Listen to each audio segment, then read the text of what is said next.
The following is an Outdoor Channel original production.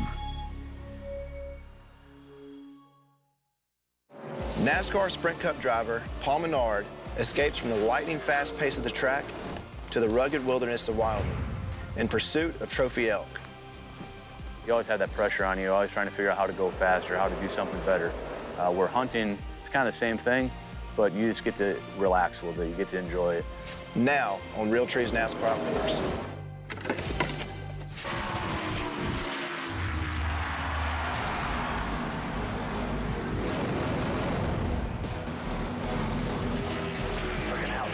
Outside the 47, one groove higher than you. Realtree's NASCAR Outdoors, presented by Chevy Silverado, the fastest growing full-size pickup brand of 2015.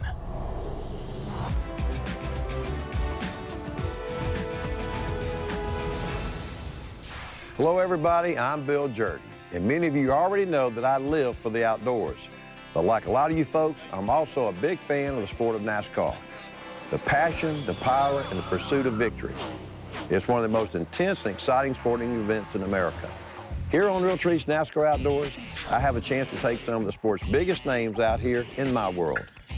Good friends, a common passion for the outdoors, and a great getaway from the fast-paced world at the track. This week, veteran Cup driver Paul Menard joins RCR teammates Austin and Ty Dillon and team owner Richard Childress for a spot and salt bull elk hunt with Wagonhound Outfitters. Coming into the RCR family, I've known that, Richard's obviously a huge hunter, has been doing it his whole life, and Austin and Ty are the same way. So it's a fun dynamic to, we talk about racing a lot, but we probably talk more hunting away from the track than anything. And I've been on several hunts with the Dillon brothers and with Richard, birds, a couple of elk hunts now, and just out having fun. Located in the heart of the Laramie Mountain Range in eastern Wyoming, Wagonhound is a large working ranch that specializes in world-class quarter horses and some of the best trophy elk hunting in the region. It's a beautiful place for one. I mean, they have 200,000 acres, something like that, to go play around in. And my guide Clint, he knows the area like the back of his hands. He's been working on the land since high school, I believe, building fences and guiding people. So definitely have a good guide in Clint. Always a rugged, there's rocks, there's mountains, there's prairie, there's pasture, so you get a little mix of everything. Yeah, the ranch we've got a farm where we grow, alfalfa and our own feed for our cattle, and we use that at the feedlots in the winters where we raise our calves, after we wean them. And then we have the cow-calf operation, and run a bunch of yearlings in the summertime. And then we've got the horses where we have the, horses that are raised here on the ranch, and, they're used in all facets of the ranch. And then, of course, the outfitting, that's another entity of the ranch. Here in the latter part of rifle season, the weather in this region can get downright cold. But unusually warm temperatures are keeping the bulls hidden in the higher elevation. Here, the past month, it's been really hot and really windy. And you just have to hunt harder. It's not because they're not there, but you got to hunt harder. It's just like Dak says, you got to go out there and dig them up when the wind's blowing. They bury themselves back in the timber and lay low. I slipped over the edge here, do some glassing for a little while first thing. First day was kind of getting our bearings back. Some areas that I was familiar with, some areas I wasn't familiar with from the year before. Did a lot of glassing, just walking, still hunting. Nice brisk morning for a walk. Mm-hmm. And we'll go take a look and see what we can find. In the morning, we started out just like a regular normal day. We went out and did our glassing before we take off hiking, and we ended up finding a bull. That's not a bad looking bull. I wonder if he's seen us.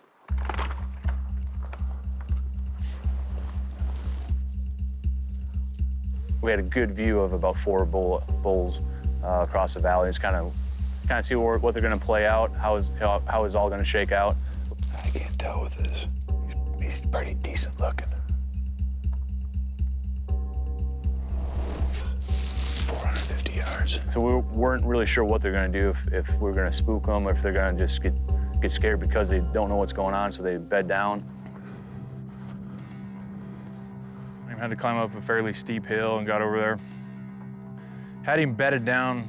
He was laying down, all we could see the tips of his horns. See his butt sticking out of the grass there. He'd definitely be unique. We waited, we wanted him to stand up to get a clean shot, and I think maybe the wind swirled just right. We were so close, and he got some of our wind and stood up. There, he's got him up. I don't know. He's right there. I don't know. Before we could get on him and shoot him, he took off. And after that, that's when the wind really started to get nasty, 50-mile-an-hour gusts and whatnot. Not real fun to hunt in. A promising start ends with a blown hunt. But Paul Menard is always up for a good challenge. It's a cyclical sport, just like racing. 1 year you're up, 1 year you're down, but it's out having fun. Coming up on Realtree's NASCAR Outdoors.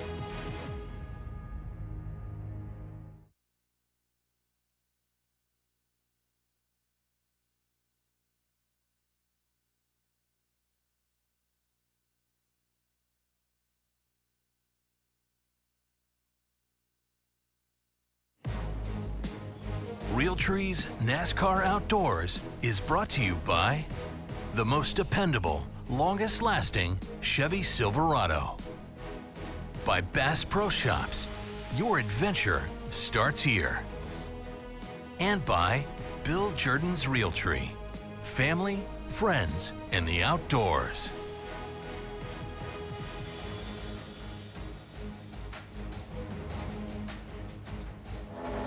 Now competing in his 9th full-time season on the NASCAR Sprint Cup circuit, Wisconsin native Paul Menard pilots the number 27 Chevrolet for Richard Childress Racing.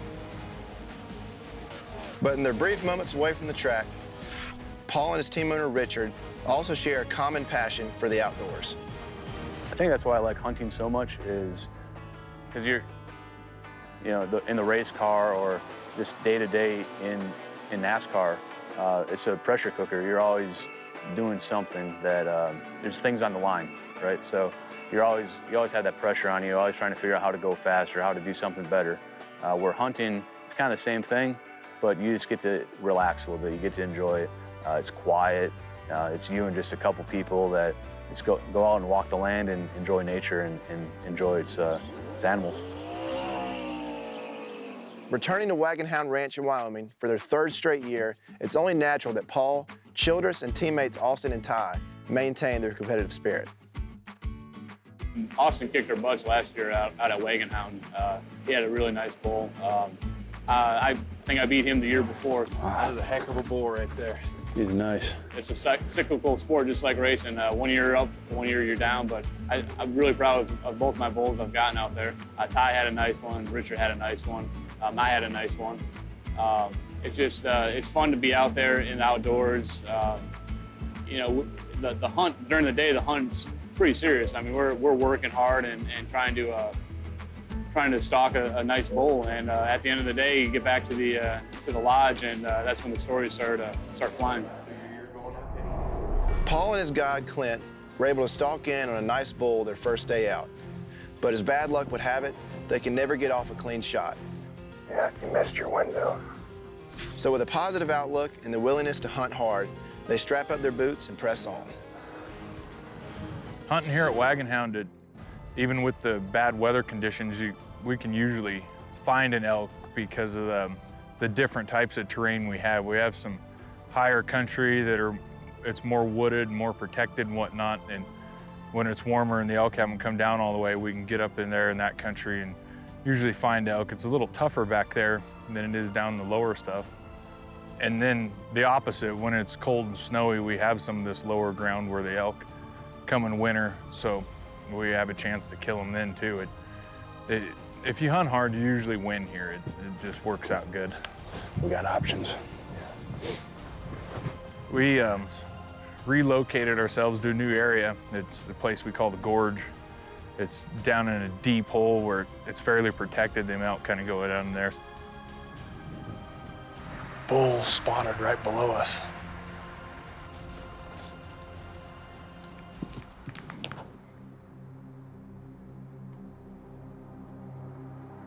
There, got him. Okay. We're right at about 300 right now from him. I'm sure that valley, though, it's blowing harder, hard down. And it's kind of swirling around the edges.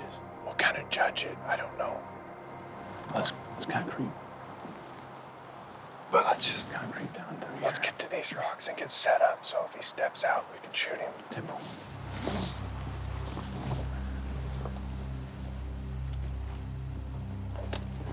We went down there and set up that night and got on another good bull, but he did kind of the same thing and laid down on us and couldn't shoot him because he's behind some trees laying there. He's got a real big 6 on one side, really big. On the other side, there's a big long spike with maybe one tine coming off of it. He's definitely different, but the one side of him is big.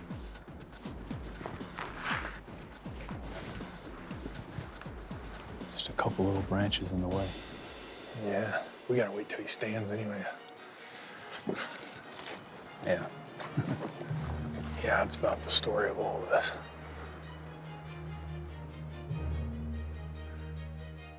When that bull's laying behind the trees there, we laid on him 3 hours or so, and he just never would stand up to give us a shot. Didn't bother me too bad, not just because I know we had another day, and I really thought that maybe he would be there in the morning, so not too nervous or anything. And you get back in the morning, and he's gone.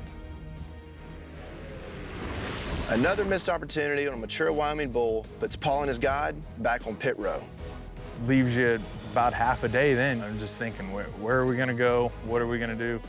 How are we gonna make this happen? It's a full throttle push to the final stretch. Next on Realtree's NASCAR Outdoors.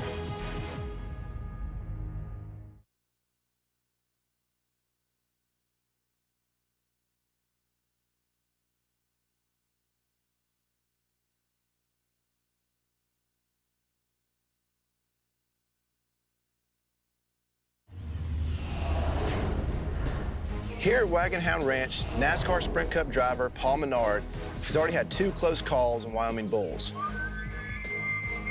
But as the window begins to close on his brief time afield, Paul is no stranger to adversity. At the racetrack, it's real high pressure, real high intensity. You get out in the woods and you kind of, it's hurry up and wait. So you move fast and then you sit, then you move fast and you sit, which is also fairly similar to this, but we live and die by the clock at the racetrack. If it's 11 o'clock practice, you're in the car at 10:45, ready to go. In the woods, if sunrise is 5:45, you're in the car or you're walking to your stand or getting ready at 5:30. So live and die by the clock in both scenarios. Just a little bit more intense over here in the Cup Garage. Left with about a half a day to hunt before traveling to the next race, the pressure mounts to salvage a successful trip. For me, I think a lot. I'm just thinking, where are we gonna go? What are we gonna do? How are we gonna make this happen? So thinking a lot, thinking, and finally we head back to one of my usual spots, and it's a grind up this ridge, and we grind it out. It's hot. Get up there, the wind's blowing, and we just camp out on a rock, and do some glassing and try to locate one. And sitting on a rock, starts cooling off, the wind starts blowing harder, and it's getting colder, wind's blowing harder, and losing daylight pretty quick. I think it was about an hour and a half before we lost daylight. I was sitting there and thinking, this is not good, it's probably not gonna happen. I'm losing hope on the deal, and I finally spotted a bull a long ways off across another canyon from where we were. And I just grabbed Paul and said, we gotta go, and we're gonna have to run. We just go. I didn't go too fast where it was gonna overexert him, where he wasn't gonna be able to make a shot, but I mean, we didn't stop and we covered the ground. I thought it would take us an hour and a half to get there, and we got there in 45 minutes, or maybe even a little less. Anyways, right down one mountain, right up the other mountain. Should be two bulls on the other side of the rock. He's trying to get your breath. Can you sit right there? You gotta shoot right away. Catch my breath a little bit, but should be good.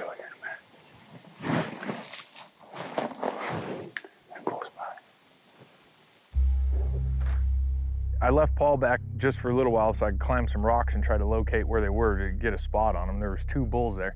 And looked around for a little while, and then I seen the tips of his horns sticking up.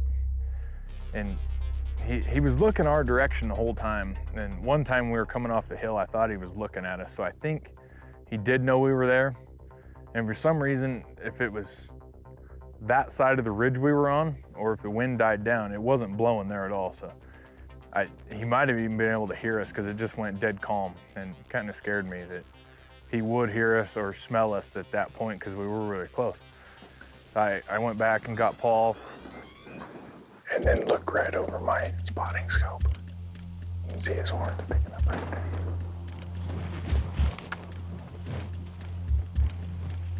Got him set on the rock. The only spot I thought he would have a shot if he did stand up, or there's no way we could have gotten any closer, or we would have blew him out for sure, I think. With time running out on Paul's last evening in Wyoming, anticipation is at an all-time high.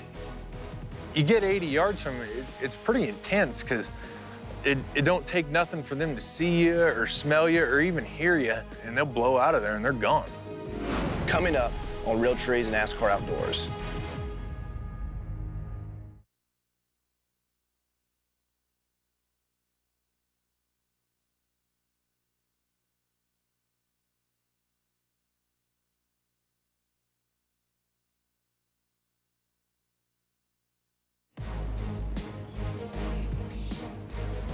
Realtree's NASCAR Outdoors is brought to you by the most dependable, longest-lasting Chevy Silverado.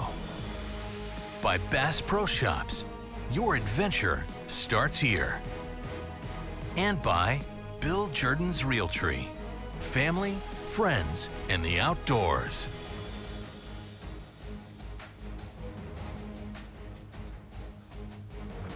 Trying to make the most of his brief time between races, NASCAR Sprint Cup driver Paul Menard has stalked into close range of an impressive Wyoming bull.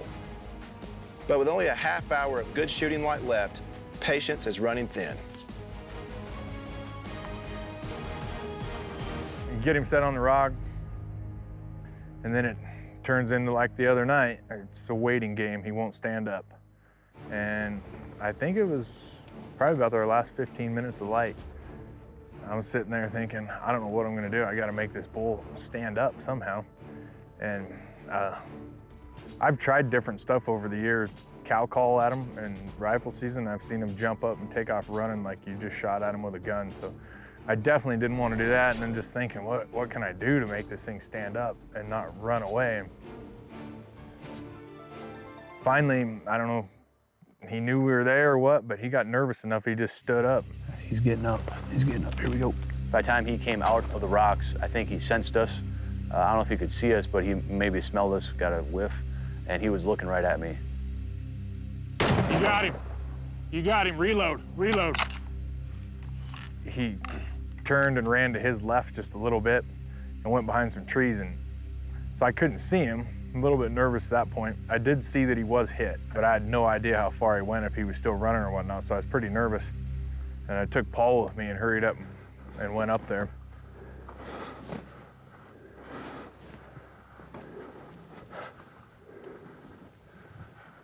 We were looking and looking for him, and finally we kind of heard him over there, rustling around in a tree. You be ready. Just move your right. If he gets up, floor him.